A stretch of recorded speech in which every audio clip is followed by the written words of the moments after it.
if you were living in the 60s when people just discovered like drugs and marijuana and the whole culture completely shifted? Can you imagine being a part of that time? You know, we kind of accept the fact that LSD's been around. And, you know, when we were in high school, we all knew some guy who fucked up and took too much LSD. You know, I mean, imagine in the 50s, man. From the 50s to the 60s. What a giant transition that was. Just right after the 40s, right after that Sweet Hoffman made that wonderful experiment in the laboratory and it exploded into culture. And then before the CIA could start trying to beat it back into the bottle, like, oh, fuck, we got to get this shit back in there. People are growing beards. Nobody wants to fight.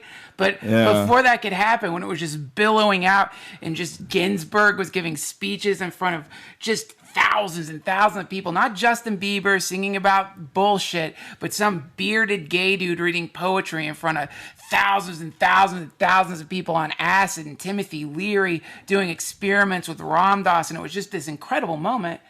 And then the fucking CIA got involved and the government got involved, and all of a sudden, that's when they started pumping shit into the zeitgeist, where it's like, oh yeah, smoking pot, makes you lazy. LSD will drive you insane. Mushrooms, that's what communists eat. Who knows what it all is, but... So you're saying they did this through, what, newspaper articles? Through the Reagan administration. Look at what the Reagans did. Now it's 10 years after. It was like it took some time, but this is your brain. This is your brain on drugs. It's like, oh, really? So you think that like the sweeping act of the 1970s psychedelics, when they made everything, whatever the act was that made LSD, mushrooms, made all that stuff Schedule 1. Yeah.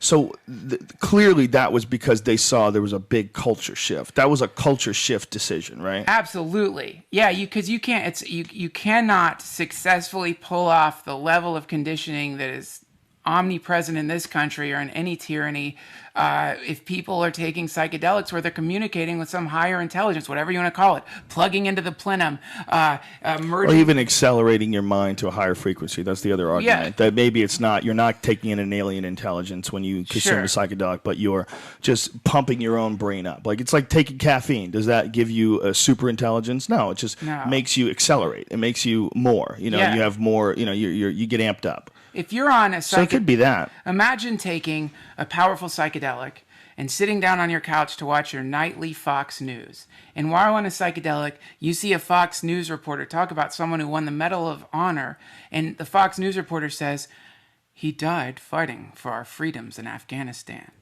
Now, maybe if you're just some deluded alcoholic redneck in a trailer and somebody says somebody died fighting for our freedoms, already freedom is a very mysterious word, but someone's fighting for our freedoms in Afghanistan, maybe you can hear that and be like, God damn it, I don't know how our freedom got to Afghanistan, but someone needs to protect it over there. But if you're on a psychedelic and you hear someone say that, you're going to be like, wait, hold on, what the fuck is freedom? What is freedom? Is that something you can even really fight for? And Afghanistan, wait, terrorists are supposed to be in Afghanistan? You mean that's the only place you can plan terrorist attacks is in the rugged country of Afghanistan?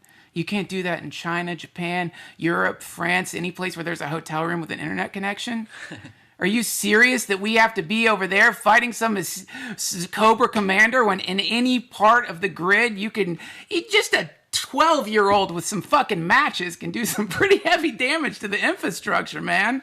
Are you seriously expecting me to believe that soldiers are somehow in Afghanistan fighting off some kind of imminent threat that isn't anywhere else? Because if I was a terrorist and there were a shitload of American-trained death machines in my country and I wanted to plan a terrorist attack without getting interrupted by machine gun fire, I'd probably just head somewhere else.